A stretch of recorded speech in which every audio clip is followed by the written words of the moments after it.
Psalm chapter 64 is one of the shortest chapters in the book of Psalms attributed to King David. It's only 10 verses long. I'd like for us to read those 10 verses together and then go back and talk about what they actually include and the principles that develop in these 10 verses. Here's the way it reads in the New International Version.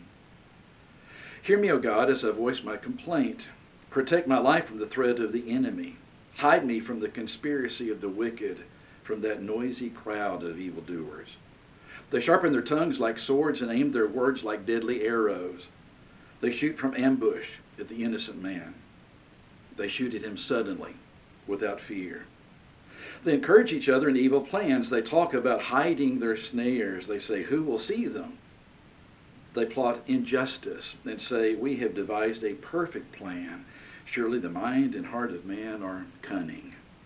But God will shoot them with arrows. Suddenly they will be struck down. He will turn their own tongues against them and bring them to ruin. All who see them will shake their heads in scorn. All mankind will fear. They will proclaim the works of God and ponder what he has done. Let the righteous rejoice in the Lord and take refuge in him. Let all the upright in heart praise him. Short chapter. It's really a short discourse on deception. And it begins in verse 1 with a plea, a request, a plea for protection from those that would bring harm upon his life. And here's the way that David words that. Hear me, O God, as I voice my complaint. Protect my life from the threat of the enemy. Now, later on, he'll talk about the purpose and the planning and the plotting behind those schemes to do him in, as it were. But here's that request, and it's a recognition that there are some very difficult situations that I'm facing because of all sorts of false statements that have been made. Perhaps it fits into that category of David in the court of King Saul. And King Saul turns against him and wants him dead. Maybe it fits the setting in David's life when he is no longer a young man. He's actually a very seasoned king, but he's made mistakes, some of them horrendous. And one of his sons, Absalom, rebels against David and tries to take away that throne. Maybe it's the false statements that have been told in that kind of setting. It's not all of that. It's not all Absalom's fault. David is as much to blame in that rebellion as is Absalom. For whatever the reason, there's a recognition that there are despicable things are being said that are not true. So please protect me. Please deliver me. Protect my life from the threat of the enemy. Well, how does that threat manifest itself? In verse number 2, hide me from the conspiracy of the wicked, from that noisy crowd of evildoers. And instead of the word conspiracy as it's used here in the NIV, the New King James uses the word plot. Those that plot against him. The New American Standard says not conspiracy or plot, but secret counsel of the wicked against David. There's something that is despicable at best. There is no way for David to defend himself against individuals that are plotting, conspiring, counseling in secret in this way. So in verse number 3 and verse number 4, the purpose of these individuals. They sharpen their tongues like swords and aim their words like deadly arrows. They shoot from ambush at the innocent man. They shoot at him suddenly without fear. It's not a situation where David could ever defend himself in this kind of setting, nor could anyone else. And that kind of hatred for somebody in that kind of position of responsibility as David, whether this is prior to him being actually the king over Israel or after he begins that rule over Israel. You see it in other situations as well. You see it against Daniel. Daniel, who is taken away captive to Babylon.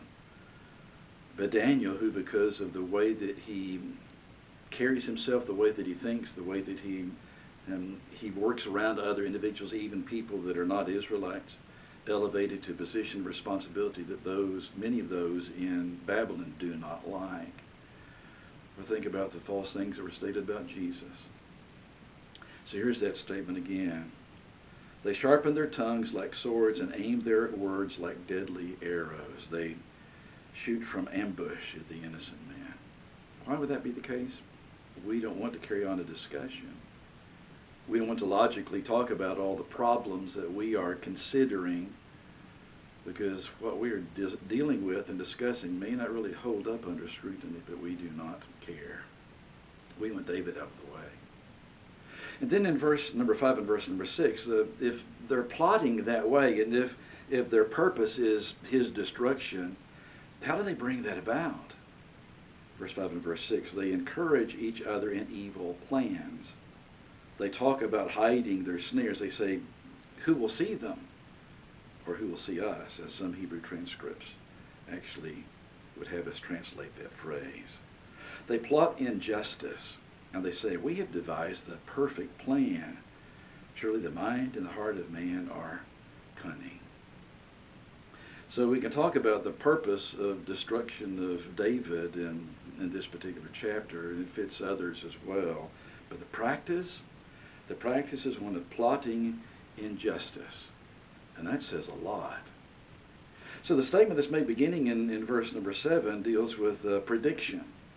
You've got the plea for protection in verse 1. You have the plotting of the wicked in verse 2. You have the purpose that they possess is something where they're bent on the destruction of David in verse 3 and verse 4. Verse 5 and verse 6, the plotting of injustice. Verse number 7 and 8, the prediction. God will shoot them with arrows. Suddenly they will be struck down. He will turn their own tongues against them and bring them to ruin. Have you ever heard the old adage, the cliche, that give some people a long enough rope and they'll hang themselves? What does that mean? Inconsistencies, lies, things that are false. To try to keep those things going, sooner or later people inevitably slip up. And the ruse that they try to actually manufacture and place on others is something that finally is seen for what it is. How long does it take for that to happen? It may take years. It may take something you read about in history. But it happens sooner or later, it does. He'll turn their own tongues against them and bring them to ruin. All who see them will shake their heads in scorn. Can't believe those people did that way. And then beginning in verse number 9, last two verses, verse 9 and verse 10, there's a pondering and a proclamation. All mankind will fear, will proclaim the works of God, and ponder what he has done. Let the righteous rejoice in the Lord and take refuge in him. Let all the upright in heart praise him. A short discourse on deception. Psalm chapter 64. 10 verses deal with the purpose of the wicked, the plotting of the wicked, the deceptive heart of those that are wicked. David prays for a way to be delivered from falsehood, false accusations. And he makes a very valid point. Given enough time, stories that are false start falling apart. How much time?